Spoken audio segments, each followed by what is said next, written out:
मन्दकन्दं प्रभुदेवचन्द्रं ब्रजेशरूपेण पुरापि जातं प्रविश्य प्राप्तं प्रियप्राणनाथं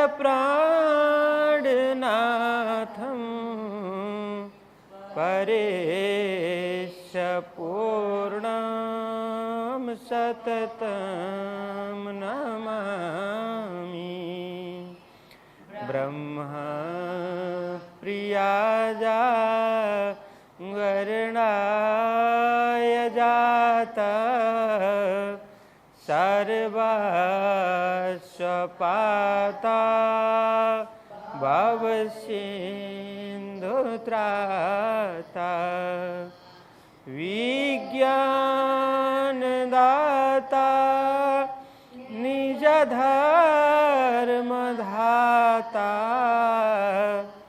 दिनेकबन्धो शरणं प्रपद्ये दिनेकबन्धो शरणं प्रपद्ये।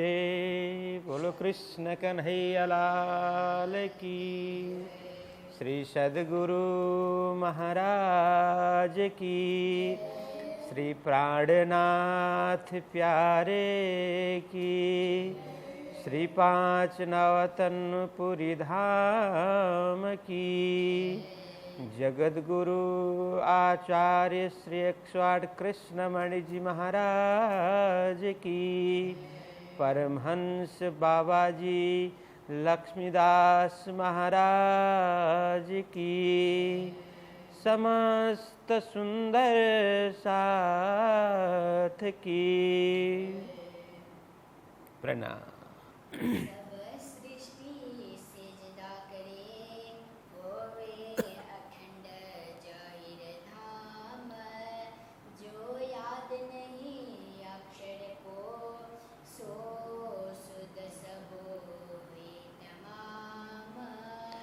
सो शुद्ध सबों हुई तमाम। बोलिए कृष्ण कन्हैया लाल की। धर्म प्रेमी सुंदर साथी, आप सभी को प्रेम प्रणाम, सुप्रभात। अब आगे प्रसंग हम श्रवण करते हैं। बीतक प्रशिक्षण के माध्यम से हम सद्गुरु श्री देवचंद्र जी महाराज की जीवनी अब हम श्रवण करने जा रहे हैं।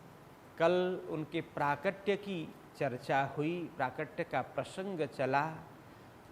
सद्गुरु श्री देवचंद्र जी महाराज का प्राकट्य केवल घर के लिए नहीं, केवल उस स्थान के लिए नहीं, उस प्रदेश के लिए नहीं, वे कहते हैं लालदास जी महाराज, यह तो समग्र ब्रह्मांड के लिए बधाई का समय है, सबके लिए खुशी का अवसर है, आनंद का अवसर है।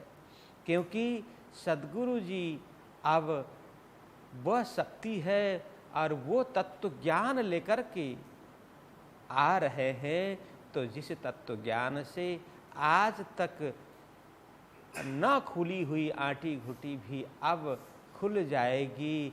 ज्ञान का प्रकाश वो लेकर के आ रहे हैं और सारे संसार का जो अज्ञान है वो क्षण भर में नाश हो जाएगा, अज्ञान छट जाएगा, पर्दा हट जाएगा और सबको तत्व ज्ञान होगा, परमात्मा के दर्शन होंगे, स्वयं का ज्ञान होगा, आत्मदर्शन होंगे।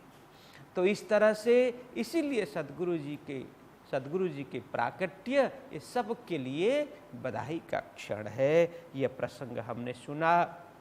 अब आगे हम कहते हैं कि श्रवण करते हैं लालदास जी महाराज अब 26वीं चौपाई में कहते हैं, जो दृष्टि सूपन जीव की, नहीं लखी मिने लगार, सो दृष्टि अखंड सुख में पहुंची नूर के पार।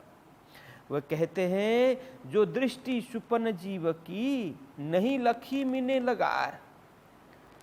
जो स्वप्निक सृष्टि, जीव सृष्टि की दृष्टि किंचित मात्र भी वहां तक नहीं पहुंच पाती थी, आज तक उनकी दृष्टि वो परमात्मा के विषय में, ब्रह्म के विषय में, ब्रह्मधाम के विषय में, आत्मा के विषय में जीव सृष्टि की दृष्टि लगती ही नहीं थी, रंचक मात्र भी, किंचित मात्र भी। लेकिन अब यहाँ आगे कहते हैं सो दृष्टि अखंड सुख में। ऐसी अल्प दृष्टि, अल्प ज्ञानी जीव भी अब ज्ञानी बन गए और उनकी दृष्टि खुल गई, वे परमात्मा के विषय में जानने लग गए। ऐसे जीव भी उनकी दृष्टि अखंड तक पहुंची, मतलब परमधाम को जानने लगे, परमधाम को समझने लगे, आत्मा परमात्मा क्या है ये जानने और समझने लगे, उसका अनुभव होने लग गया। कैसे कि सद्गुरु जी की कृपा प्रसाद से उन्होंने जो तारतम महामंत्र, तारतम ज्ञान प्रकट किया, उसके माध्यम से अब जीवों को भी अखंड सुख प्राप्त होने वाला है। इस तरह से अब तो प्राकट्य का समय चल रहा है, लेकिन लालदास जी महाराज क्या कहते हैं, वो तो सभी जानते हैं ना घटना, तो प्राकट्य होते ही क्या कुछ हुआ, क्या कुछ होने वाला है, आगे की भी सब जानते हैं, क्योंकि अब ये घटित घटना है। इसीलिए लालदास जी महाराज वो इस तरह से समझाते हैं, सो दृष्टि अखंड सुख में पहुंची नूर के पार। जिनकी दृष्टि आज तक क्षर में अटकी हुई थी, क्षर को भी पूरी तरह से समझ नहीं सकती थी, देख नहीं सकती थी, ऐसी दृष्टि, तुच्छ दृष्टि, अल्प दृष्टि, वह भी अब अखंड सुख देखने लगी। और कहते हैं पहुंची नूर के पार। ऐसी दृष्टि जो आज तक अक्षर से ऊपर नहीं गई थी, वो अक्षर और अक्षर से पर, मतलब नूर के पार, अक्षर से भी पर उनकी दृष्टि पहुंची, मतलब उनका ज्ञान पहुंच गया, उन्हें अनुभव होने लगा। तो इस तरह से आगे चौपाई में कहते हैं कि यह शुद्ध जो ले आए रूह अल्लाह चौथे आसमान, तिन सेती प्राप्त भई त्रिगुण सृष्टि पहचान। तो यहाँ क्या कहते हैं, यह शुद्ध जो ले आए, शुद्ध मतलब ज्ञान, समझ, यह शुद्ध जो ले आए, कौन लेकर के आए, यह ज्ञान, यह समझ कौन लेकर के आए, कहते हैं रूह अल्लाह, मतलब परमात्मा का, परमात्मा की प्यारी, परमात्मा की आत्मा, वो भी अतिशय निकट की और आनंद स्वरूपा शक्ति, इसको श्यामा जी कहते हैं। वो श्यामा जी ही अब यह शुद्ध, यह ज्ञान लेकर के आए। कहाँ से आए, तो चौथे आसमान। तो यह कते परंपरा में, कुरान में जिस तरह की बात की है, उसको समझा रहे हैं कि चौथा आसमान क्या है भाई। चौथा आसमान का मतलब है परम धाम, ब्रह्म धाम। क्या कहते हैं, चौथे आसमान मतलब प्रथम, यहाँ आसमान का मतलब है भूमि की बात है, कोई आकाश की बात नहीं है, स्थान की बात है। प्रथम स्थान है जिसको नासुत बोलते हैं, इस संसार को, इस पृथ्वी को नासुत बोलते, जो नाश होने वाला है। जो प्रकट हुआ तो वो नाश भी अवश्यम भावी है, नाश होने वाला है, इसको बोलते हैं नासुत। और इससे ऊपर जिस किसी भूमि की महिमा है, उसका नाम है, हम क्या बोलते हैं, बैकुंठ। उसको कतैव परंपरा में बोलते हैं मलकूत। जो मलकूत उसको बैकुंठ, हम बैकुंठ बोलते हैं, लोग मलकूत बोलते हैं। तो लालदास जी महाराज कहते हैं यह दूसरा आसमान है। और तीसरा आसमान है जो अक्षर धाम, अक्षर ब्रह्म के स्थान को तीसरा आसमान कहा है, उसको कहा जबरूत, जबरूत कहा। और चौथा आसमान लालदास जी महाराज बताते हैं, चौथा आसमान मतलब परम धाम, उसी को कतेव पक्ष में कहा लाहूत। तो लाहूत क्या क्या हुआ? नासूत, मलकूत, जबरूत और लाहूत, ये चौथा आसमान। और उसके अंदर मूल मिलावा को हाहूत भी कहते हैं। तो इस तरह से उनके शब्द की चर्चा यहाँ हो रही है। तो वे शब्द में उलझ जाते हैं, इसका भाव नहीं समझ पाते, इसलिए यहाँ कोई विवाद नहीं है। स्पष्ट उन्होंने बताया। सद्गुरु श्री देवचंद्र जी महाराज वो तारतम्य लेकर के आए, ज्ञान लेकर के इस धराधाम में प्रकट हुए। कहाँ से? परम धाम से। वे कौन हैं? वह कहते हैं साक्षात अक्षरातीत धाम धनी श्री कृष्ण जी की आह्लादिनी शक्ति स्वयं राधा जी है, स्वयं श्यामा जी है। श्री कृष्ण को श्याम कहते हैं और श्याम की अर्धांगिनी उन्हें श्यामा कहते हैं। श्री कृष्ण की अर्धांगिनी राधा जी, श्री कृष्ण श्याम हैं और उनकी अर्धांगिनी, उनकी आह्लादिनी वही तो श्यामा है। वही श्यामा ही यह शुद्ध लेकर के आए, ये ज्ञान लेकर के यहाँ पर प्रकट हुए। अब तीन सेती प्राप्त भई त्रिगुण सृष्टि पहचान। यहाँ तीन सेती मतलब इसका दो अर्थ कर सकते हैं। तीन सेती मतलब उनसे अथवा उससे।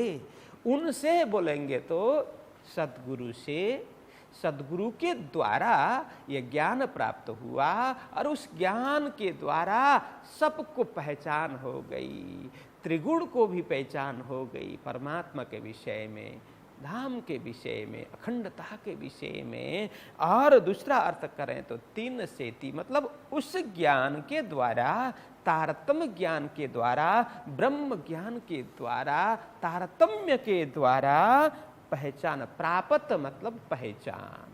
तीन सेती प्राप्त भई, प्राप्त मतलब पहचान हुई। यहाँ पहचान के अर्थ में प्राप्त है। तो सद्गुरु जी के द्वारा प्राप्त ब्रह्म ज्ञान के माध्यम से अब पहचान हो गई। क्या? त्रिगुण सृष्टि पहचान। अब इसका भी दो अर्थ करते हैं विद्वत जन। ये प्रशिक्षण परंपरा में इसको समझने जैसा है। त्रिगुण सृष्टि पहचान, एक तो तारतम्य ज्ञान से ये त्रिगुण की पहचान हो गई, मतलब तीनों गुण, ब्रह्म सृष्टि, ईश्वरी सृष्टि और जीव सृष्टि, तीन सृष्टि की पहचान हो गई। और ये भी कहते हैं ब्रह्मा विष्णु महेश के विषय में भी जान गए, यह भी अर्थ। और दूसरा भी अर्थ ज्ञानी जन करते हैं, ये त्रिगुणों को भी परमधाम के विषय में, परमात्मा के विषय में जानकारी हो गई। ये त्रिगुण मतलब ब्रह्मा विष्णु महेश। तो क्या है? सतगुण प्रधान है भगवान विष्णु, रजगुण प्रधान है भगवान ब्रह्मा जी और तमोगुण प्रधान है भगवान शंकर। इसलिए इनको त्रिगुण कहा जाता है। तो उनकी सृष्टि भी त्रिगुणमयी सृष्टि है। यह विश्व ब्रह्मांड त्रिगुणमयी है। तो इस ज्ञान के द्वारा त्रिगुणों को भी पहचान हो गई, त्रिगुण को भी परमात्मा के विषय में पहचान हो गई। इस तरह से हम समझ सकते हैं। तो अब हम पहुंचते हैं 28वीं चौपाई में। तो 28वीं चौपाई में कहते हैं तीन स्वरूप की बीतक जन्म से लेकर सो कहो आगे सैयनो, ये चर्चा सब ऊपर। यहां देखो तीन है ना, ये दीर्घ तीन है, ये दीर्घ तीन नहीं है, रस्व तीन है। उसको रस्व बनाना। यह दीर्घ तीन का अर्थ होता है तीन, संख्यात्मक तीन। दीर्घ तीन मतलब वो संख्या है, और रस्व तीन का मतलब उन। तो इसलिए यहाँ ये मिस्टेक है तो 3 इसको ह्रस्व बनाना चाहिए। 3 स्वरूप की वितक, 3 स्वरूप की वितक, 3 स्वरूप नहीं 3 स्वरूप। इसको उच्चारण में भी भेद होता है। जैसे दीर्घ होगा तो कैसे उच्चारण करते हैं, 3 ऐसे करते हैं, और ह्रस्व होगा तो 3 स्वरूप की वितक, उसको जल्दी बोलना चाहिए।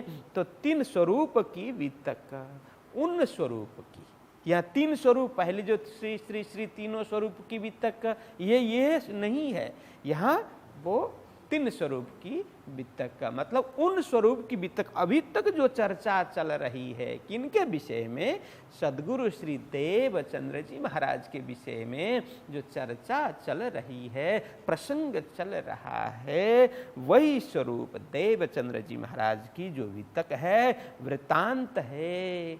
कहाँ से कहाँ तक, तो कहते हैं जन्म से लेकर, जन्म से प्राकट्य से लेकर के पूरी जीवनी अब हम श्रवण करते हैं, अच्छी तरह से ध्यान पूर्वक श्रवण करते हैं। कहते हैं सो कहो आगे सैयनो, हे सुंदर साथ जी, हे सुज्ञ श्रवण करने वाले, हे श्रोताजन, हे ब्रह्म सृष्टि। यहाँ सय्यन मतलब सुंदर साथ जी, ब्रह्म मुनि इस अर्थ में है। तो हम यह सबको समेटते हैं, सभी श्रोताजन को वो समझा रहे हैं, सभी सुंदर साथ को समझा रहे हैं। हे सुंदर साथ जी, सो कहूँ आगे सैयनो, अब जन्म से लेकर के मैं संपूर्ण वितक, संपूर्ण वृत्तांत, संपूर्ण हकीकत मैं सुनाने जा रहा हूँ। ये चर्चा सब ऊपर, ये चर्चा कैसी है, सब ऊपर मतलब सबसे श्रेष्ठ है,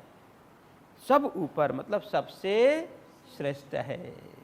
तो यह सबसे महत्वपूर्ण है, या ऊपर मतलब सबसे महत्वपूर्ण, सबसे श्रेष्ठ चर्चा है, जिसको अब हम प्रारंभ करने जा रहे हैं।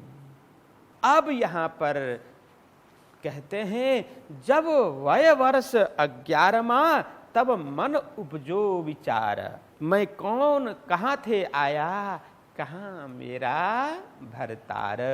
अब प्रारंभ करते हैं, अब जीवन लीला शुरुआत करते हैं, चर्चा प्रारंभ करते हैं। तो किसका, जब वय वर्ष 11वां, सद्गुरु श्री देवचंद्र जी महाराज की आयु, वय मतलब आयु, उम्र, जब सद्गुरु श्री देवचंद्र जी महाराज की आयु कितने 11 वर्ष की हो गई। उससे पूर्व भी कई घटनाएं हैं, लेकिन इस वितक में उसकी चर्चा नहीं है।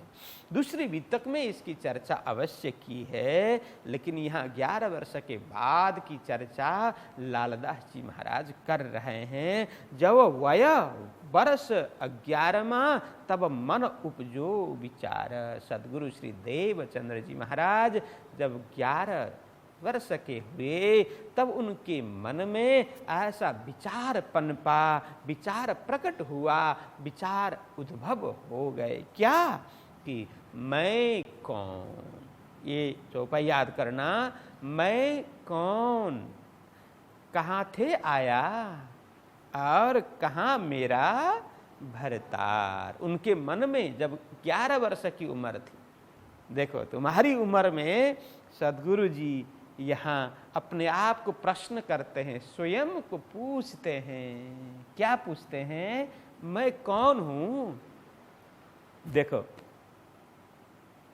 ये सब ध्यान देने की बात है। मैं कौन हूँ वो पूछते हैं, यह सनातन प्रश्न है। सभी को यह प्रश्न अपने अंदर उठने चाहिए कि मैं कौन हूँ। सद्गुरु जी ने स्वयं को पूछा, मैं कौन हूँ। और कहते हैं कहाँ से आया, कहाँ थे आया मतलब मैं कहाँ से आया। हाँ, वो शरीर की बात नहीं पूछ रहे हैं, शरीर के विषय में उनकी जिज्ञासा नहीं है। वो जानते थे शरीर तो, यह पिंड तो माता पिता के द्वारा इसका जन्म हुआ है, लेकिन इसके अंदर जो है ना चेतन शक्ति, जो आत्मा जिसको बोलते हैं, ये शरीर जो चलाता है, एक तत्व है जो इसके अंदर जब तक रहेगा तब तक यह शरीर चलना फिरना, हिलडुल करना, खाना पीना सब करेगा, बोलना सब, देखना सुनना सब करेगा। लेकिन वो एक तत्व जब निकल जाने के बाद यह शरीर कुछ नहीं, ये जड़ बन जाएगा। तो उसके विषय में सद्गुरु श्री देवचंद्र जी महाराज प्रश्न करते हैं। जैसे यही प्रश्न आदि शंकराचार्य भगवान ने भी किया था, मैं कौन हूं, को हम, मैं कौन हूं, ये संसार क्या है, मेरी माता कौन है, पिता कौन है, आदि प्रश्न उन्होंने भी किया था। जो महापुरुष हो गए, दिव्य आत्मा हो गए, उन्होंने ये प्रश्न किया स्वयं को। तब प्रश्न करने के बाद में उसकी खोज के लिए परिश्रम करने लगे, साधनाएं करने लगे, तपस्या करने लगे, तब जाकर के उनको आत्मानुभव होने लगा। हमारे अंदर आत्मा तो है, हम स्वयं आत्मा स्वरूप है, हम कहते भी है, पढ़ते भी है, बोलते भी है, सुनते भी है, सुनाते भी है, लेकिन हमें अनुभव कहाँ है, अनुभव बिल्कुल नहीं है। इसीलिए महापुरुष कहते हैं यह सुनने सुनाने से, प्रवचन से यह आत्मानुभव होने वाली वस्तु, आत्मा ये अनुभव में आने वाली चीज नहीं है। आत्मा को उपलब्ध होने के लिए वो साधना जरूरी है, ध्यान जरूरी है, तपस्या जरूरी है, स्वयं के अंदर डूबना जरूरी है, अनुभव करना जरूरी है। तो स्वयं सद्गुरु जी ये पूछ रहे हैं, मैं कौन हूँ, मैं कौन, कहाँ थे आया, मैं कौन हूँ, मेरा क्या परिचय है, मैं कहाँ से आया हूँ, यह संसार में मैं कहाँ से आया, इससे पूर्व मैं कहाँ था, आदि आदि वो प्रश्न करने लगे। कहाँ मेरो भरता, किसी का घर है तो घर का मालिक होगा, किसी की जमीन है तो जमीन का भी मालिक होगा।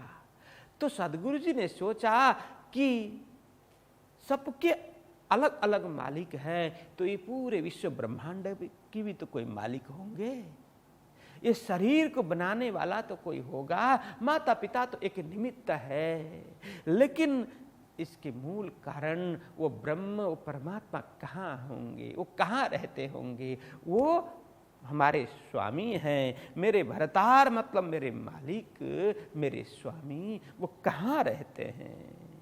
पूछत फिरे परदेश में, कहाँ है परमेश्वर, जिन सबको पैदा किया, सो कहाँ है सब ऊपर। सबको पूछते हुए चलने लगे। यहाँ परदेश का मतलब कोई देश, दूर देश की बात नहीं है।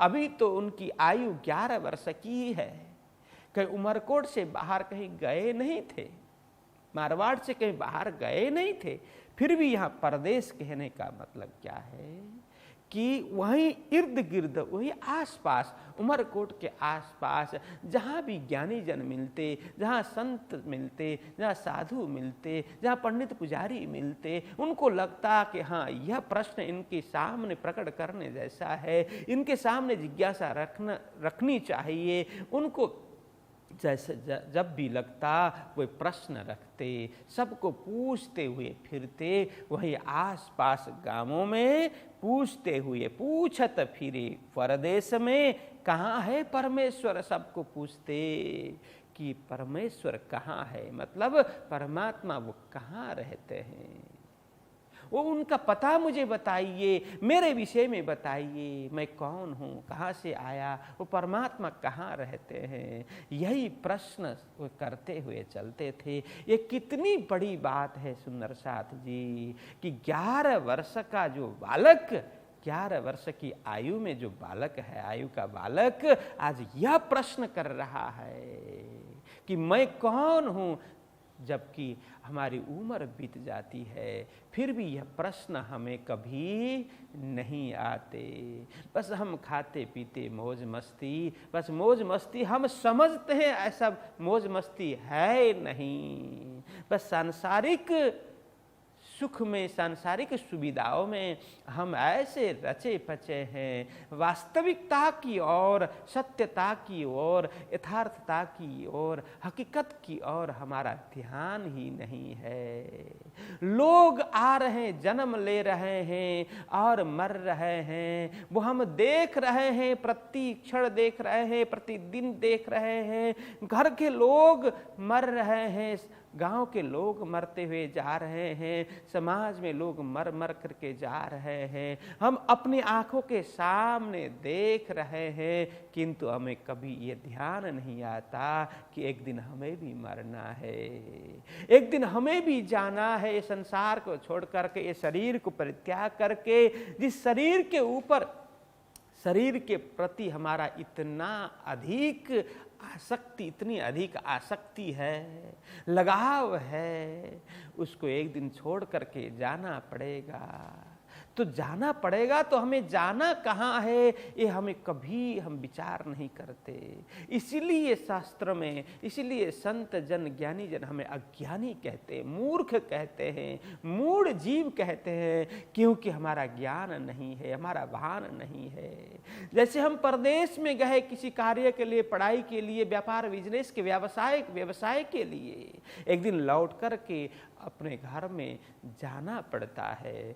लेकिन यह संसार भी तो हमारा परदेश है, उसके प्रति हमारा ध्यान ही नहीं है। हम परदेश में आए हैं, किसी कारण से आए होंगे, लेकिन जान लौटने से पूर्व हमारा पता तो पता चले, हमारा ठिकाना पता चले, ये शरीर के विषय में हमारा ज्ञान हो, आत्मा के विषय में ज्ञान हो, शरीर, मन, बुद्धि, चित्त, अहंकार इत्यादि के विषय हमारा ज्ञान हो, यह आवश्यक है। इसीलिए तो शास्त्रों में बार बार इसकी चर्चा की है कि स्वयं को जानो, स्वयं को पहचानो। जब तक स्वयं को जानेंगे नहीं, पहचानेंगे नहीं, अरे संसार में जन्मे, खेल कूद किया, शादी विवाह की और व्यापार बिजनेस व्यवसाय किया, कमाया, सब एकत्र किया, लेकिन जाते जाते हमारे पास कुछ भी तो नहीं रहेगा, हमें खाली हाथ जाना पड़ेगा। तो कुछ तो वस्तु होगी, साथ में ले जा सकते हैं, उसकी भी हमें कमाई करनी चाहिए। बाकी तो जन्म लिया और व्यवहार किया, फिर वृद्ध हो गए, मर गए, जीर्ण शीर्ण हो गए। यह तो पशुओं का भी तो यही चलन है, पशुओं का भी तो यही व्यवहार है। पशु भी तो जन्म लेते हैं, बच्चे पैदा करते हैं, खान पीन, आहार विहार, सोना जागना सब पशु भी तो करते हैं। लेकिन मनुष्य और पशु में क्या भिन्नता है, क्या अंतर है? तो कहते हैं जब धर्म के विषय में जागृति आ जाएगी, शरीर की शुद्धि होगी और आत्म भाव में प्रतिष्ठित होंगे, धर्म जीवन में आ जाएगा, हृदय शुद्ध होगा, स्वयं के विषय में, परमात्मा के विषय में, हमारा मूल घर परम धाम के विषय में सब जानकारी होगी, तो हम पशु से भिन्न कहे जा सकते हैं। बाकी तो पशु और हम मनुष्य में कोई अंतर नहीं है। इसलिए ये स्वयं को प्रश्न करना चाहिए। तो सदगुरु श्री देवचंद्र जी महाराज पूछत फिरे परदेश में, सबको पूछते हुए सदगुरु श्री देवचंद्र जी महाराज चल रहे हैं। कहाँ है परमेश्वर जिन सबको पैदा किया, सो कहाँ है सब ऊपर।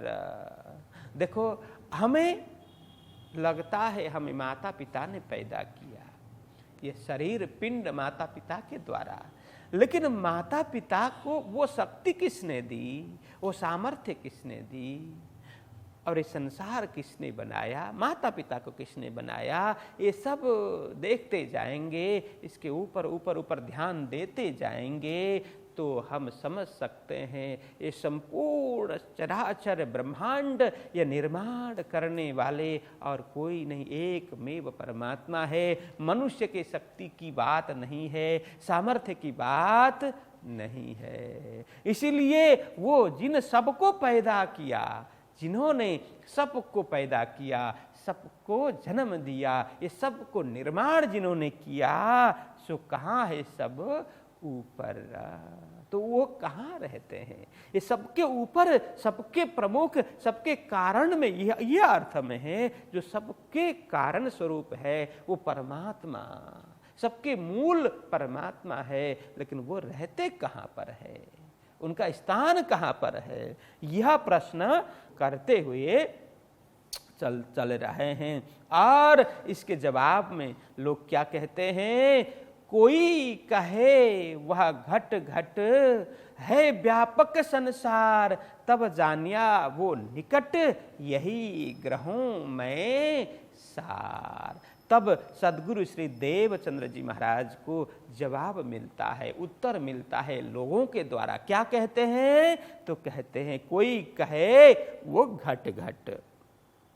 उनके प्रश्न क्या है, वो कहाँ रहते हैं, परमात्मा कहाँ रहते हैं, तो इसका जवाब देते हुए कहते हैं कोई तो क्या बोलते हैं, वो घट घट में है, मतलब सबके हृदय में वो व्यापक है, सबके हृदय में विराजमान है, वो बाहर ढूंढने से मिलते नहीं है, सबके हृदय में, घट घट में मतलब सबके हृदय में वे बैठे हुए हैं, और है व्यापक संसार। और कहते हैं कोई क्या कहते हैं कि व्यापक संसार, कोई तो कहते कण कण में है। ये संसार भर में जहाँ अनुभव करना चाहें तो हरेक वस्तु में वही परमात्मा हमें दर्शन होंगे, परमात्मा के वही विद्यमान दिखाई देंगे। यही उत्तर देते हैं। कोई तो कहते सबके अंदर, सबके हृदय के अंदर घट घट में वही बैठे हुए हैं,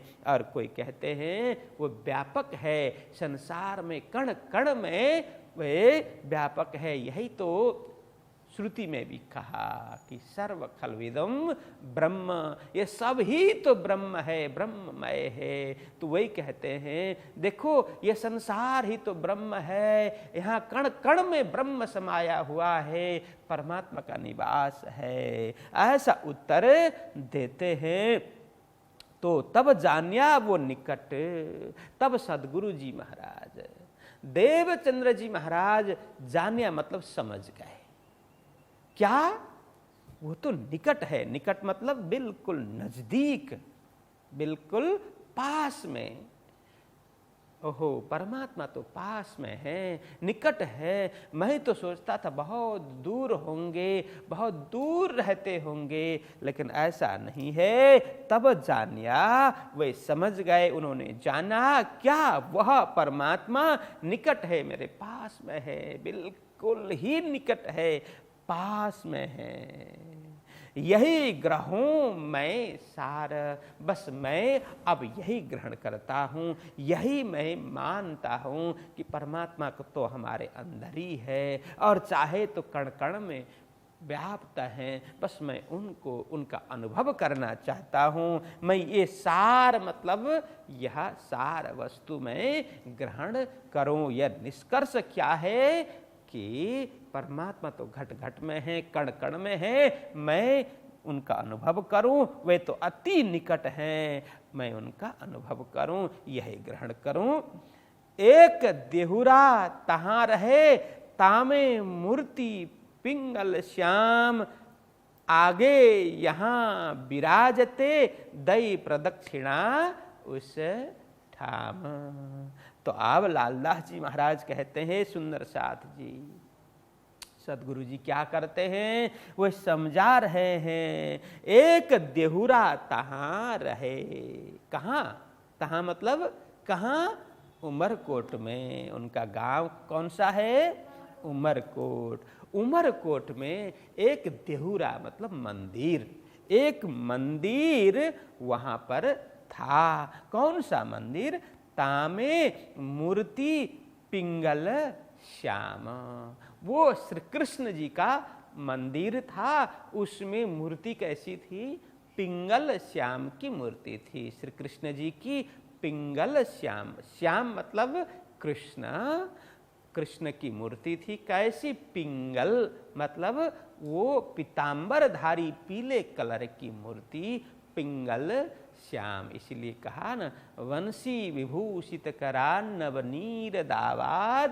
पीतांबराद अरुण बिंब फलाधरोष्टाद। वो पीतांबर धारण किए हुए, पीला पीतांबर धारण किए हुए उस श्री कृष्ण जी की स्वभाव का वर्णन, स्वरूप का वर्णन इस श्लोक में हम समझ सकते हैं। वही पिंगल मतलब श्री कृष्ण जी की मूर्ति किस प्रकार की है, पीले पीतांबर धारण की हुई वो पिंगल श्याम की मूर्ति उस मंदिर में है। तामे उस मंदिर में मूर्ति किसकी, श्याम की। और कैसे श्याम, पीले श्याम मतलब पीतांबर धारण किए हुए श्याम।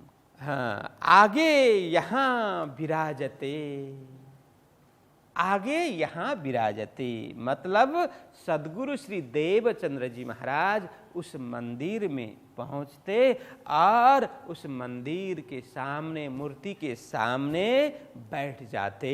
आगे यहाँ विराजते, विराजते मतलब बैठ करके अब ध्यान लगाते, चिंतन करते। वही प्रश्न, जो प्रश्न दिल दिमाग में, मन मस्तिष्क में उठे हुए प्रश्न, उसके समाधान के लिए, उत्तर के लिए आप श्री कृष्ण जी, पिंगल श्याम श्री कृष्ण जी की मूर्ति के समक्ष बैठते हैं और ध्यान लगाते हैं। वही जिज्ञासा रख करके ध्यान लगाते हैं।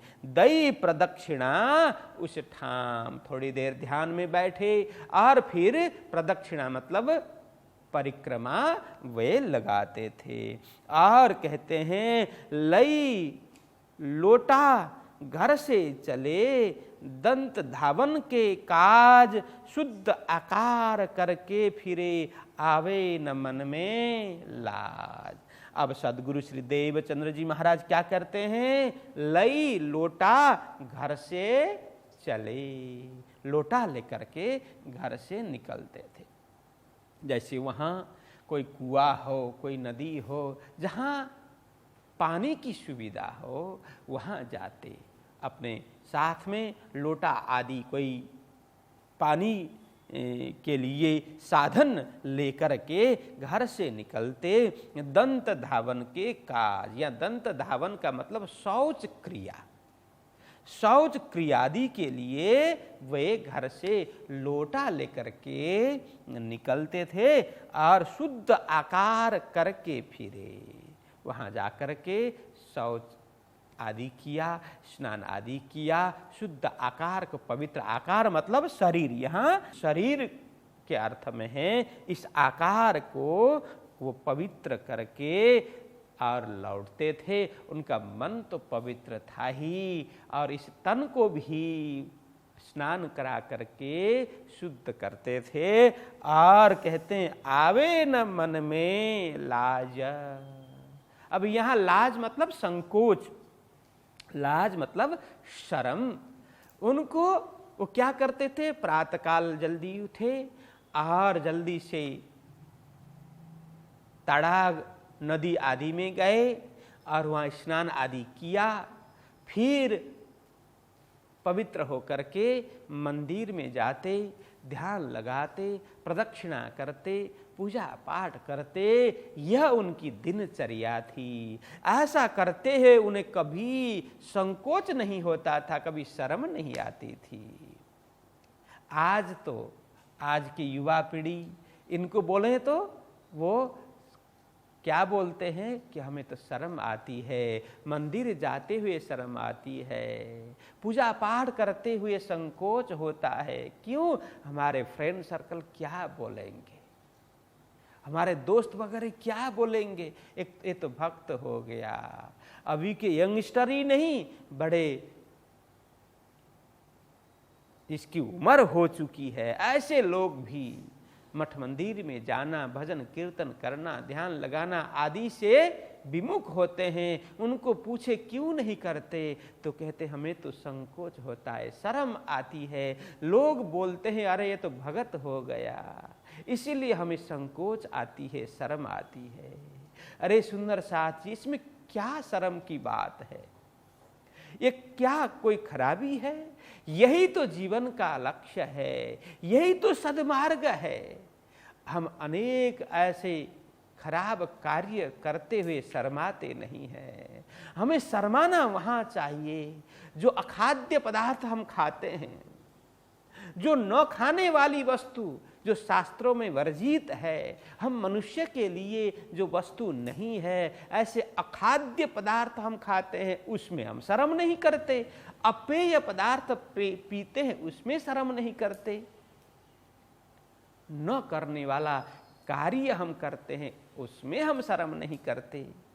लेकिन जो करने वाला कार्य है, जो महान ऋषियों ने हमें जो मार्गदर्शन दिया, जो मार्ग बताया, जो उपदेश दिया, जीवन कल्याण का एकमात्र उपाय, वो करने के लिए, ऐसा कार्य करने के लिए हमें शर्म आती है। यही तो हम सभी की रीत है, इसलिए हम अज्ञानी जीव है, हमारी दृष्टि खुली नहीं है। आज अभक्ष्य पदार्थ क्या क्या है वो हमें नहीं खाना चाहिए। कोई खाए कभी तो हमें शर्म आनी चाहिए, संकोच आना चाहिए। अरे लोग देखेंगे तो क्या बोलेंगे, लोग की क्या परमात्मा देख रहे हैं, हमें क्या परमात्मा समझ रहे होंगे, उसमें हमें शर्म आनी चाहिए। जैसे अपेय पदार्थ है, सिगरेट, बीड़ी, तंबाकू आदि, शराब आदि पीते हुए हमें शर्म आना चाहिए, संकोच होना चाहिए। मांस भक्षण करते हुए हमें शर्म आनी चाहिए, संकोच होना चाहिए। किसी की निंदा करते हुए शर्म आनी चाहिए, संकोच होना चाहिए। किसी की बुराई करते हुए हमें संकोच आना चाहिए, शर्म आनी चाहिए। किसी की भलाई करते हुए हमें प्रसन्नता होनी चाहिए। मंदिर में जाते हुए प्रसन्नता होनी चाहिए, प्रदक्षिणा करते हुए प्रसन्नता होनी चाहिए, भजन भक्ति दान पुण्य आदि करते हुए हमें प्रसन्नता होनी चाहिए। लेकिन बिल्कुल उल्टी बात है, न करने योग्य काम करते हुए हमें संकोच नहीं होता, न बोलने वाली वाणी वचन बोलते हुए हमें संकोच नहीं होता, न खाने वाली वस्तु खाते हुए हमें संकोच नहीं होता, अपेय पदार्थ न पीने वाली पदार्थ वस्तु पीते हुए हमें शर्म नहीं आता।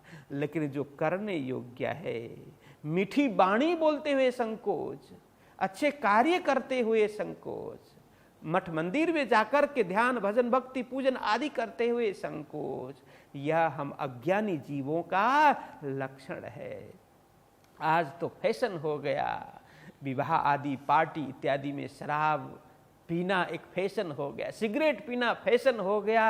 अरे सुंदर साथ जी, उसमें शर्म होनी चाहिए। अंडा आदि मांस मछली खाते हुए शर्म आनी चाहिए। हम मनुष्य की यह दशा कैसे हो गई? हम तो परमात्मा की संतान है, हम ऋषि के पुत्र हैं। तो ऐसे ऋषि पुत्र होते हुए, परमात्मा के पुत्र, परमात्मा के उनकी संतति होते हुए हम ऐसा अभक्ष्य पदार्थ कैसे भक्षण कर सकते हैं? अपेय पदार्थ कैसे खा सकते हैं? न करने योग्य कार्य कैसे कर सकते हैं? दूसरों की निंदा चुगली इत्यादि हम कैसे कर सकते हैं? ऐसा करने में हमें संकोच आना चाहिए, लेकिन हमें सद्कार्य करते हुए संकोच आता है। यह कल्याण के मार्ग में बाधक है या अवरोध है? हमें ऐसे सद्कार्य करते हुए कभी भी संकोच नहीं आनी चाहिए, शर्म नहीं आनी चाहिए। तो कहते हैं आवे न मन में लाज। सदगुरु श्री देवचंद्र जी महाराज को सुबह जल्दी उठ करके स्नान भजन पूजन आदि करने में कोई संकोच नहीं, मंदिर में जाकर के ध्यान करने में कोई संकोच नहीं, प्रदक्षिणा करने में कोई संकोच नहीं। जो भी दुखी गरीब उनको दान पुण्य, जरूरतमंदों को दान पुण्य करने में उनको कोई शर्म नहीं। बस वो निसंकोच होकर के और करते रहेंगे ऐसा कार्य। तो आगे कहते हैं नित्य इत प्रदक्षिणा देवे एक पोहरा, फिर दंडवत करते मेहनत करे अति जोरा। आगे लालदास जी महाराज क्या बता रहे हैं? नित्य इत प्रदक्षिणा, उस मंदिर में जाकर के सदगुरु श्री देवचंद्र जी महाराज क्या करते हैं? नित्य प्रति प्रदक्षिणा देते हैं। और क्या कहते हैं? देवे एक पहर, एक प्रहर, पहर मतलब एक प्रहर तक प्रदक्षिणा देते हैं। एक प्रहर मतलब कितना समय होता है? 3 घंटा। देखो 24 घंटे में कितने प्रहर होते हैं? एक प्रहर में 3 घंटे। तो वे जल्दी उठ करके जाते और एक प्रहर तक वहां प्रदक्षिणा देते। तो इसको कई स्थान में ये भी कहा है कि वे प्रातः 6 बजे से 9 बजे तक प्रदक्षिणा करते थे, और कई स्थान में प्रातः 3 बजे से 6 बजे तक भी कहा है। तो एक प्रहर कुल मिलाकर के एक प्रहर वे प्रदक्षिणा करते थे। सुबह नहा धो करके जल्दी जाना, और यहाँ हम 6 से 9 बजे तक का समय हम लेंगे तो उचित होगा। सुबह कहीं बाहर जाकर के नहाना धोना, फिर 6 बजे मंदिर में पहुंचना, फिर 6 से 9 बजे तक उस प्रहर में फिर वो प्रदक्षिणा देते, ध्यान करते आदि देवे एक प्रहरा। तो इस तरह से एक पहर 6 से 9 बजे तक उनका यही कार्य चलता था। फिर दंडवत करते मेहनत करे अति जोरा। तो दंडवत प्रणाम करते, प्रदक्षिणा तो करते ही, फिर बाद में दंडवत प्रणाम करते हुए वे मेहनत करे अति जोरा, खूब मेहनत करते, खूब परिश्रम करते। तो दंडवत प्रणाम, दंडवत मतलब क्या? दंड बोलते हैं लकड़ी को,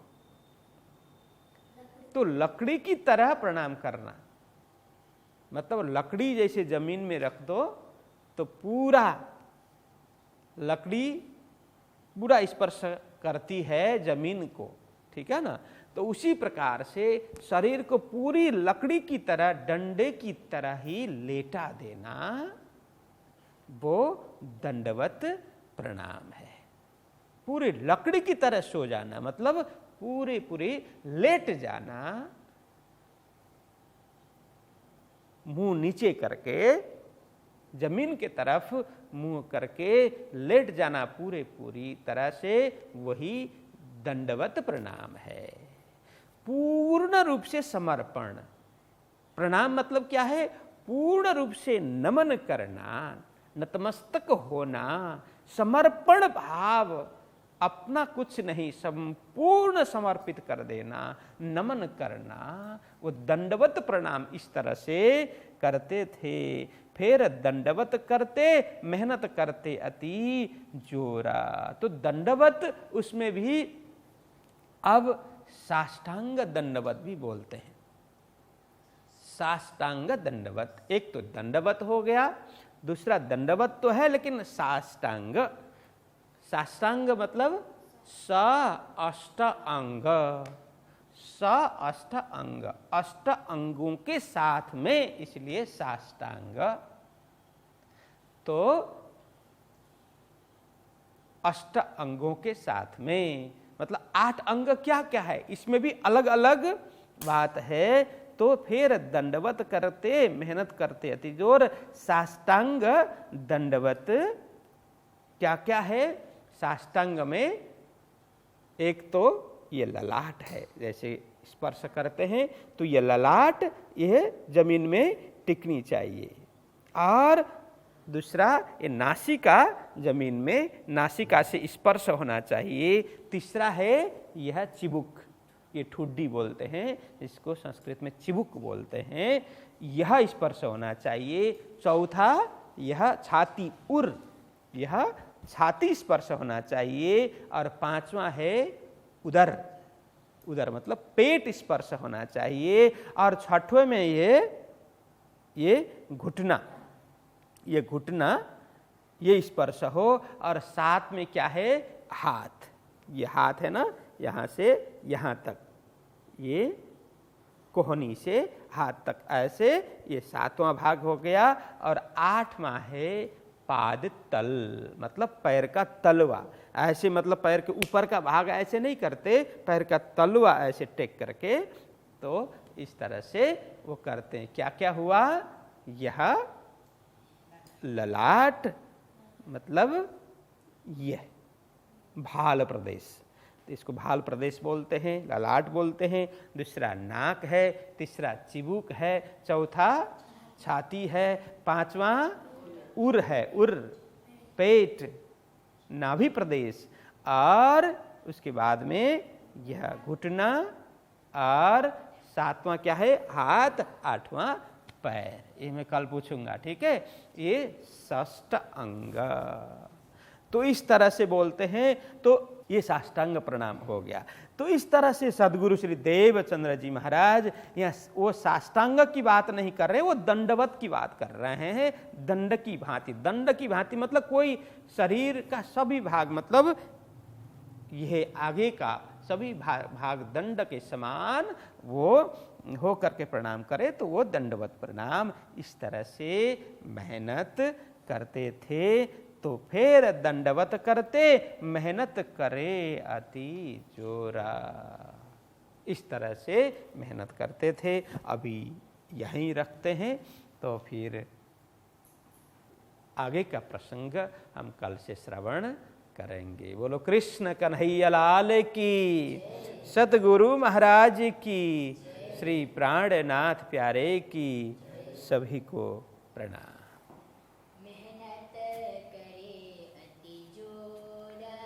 मेहनत करे अति जोरा, नित्यायित प्रदक्षिणा, देवे एक पोहरा, फिर दंडवत करते,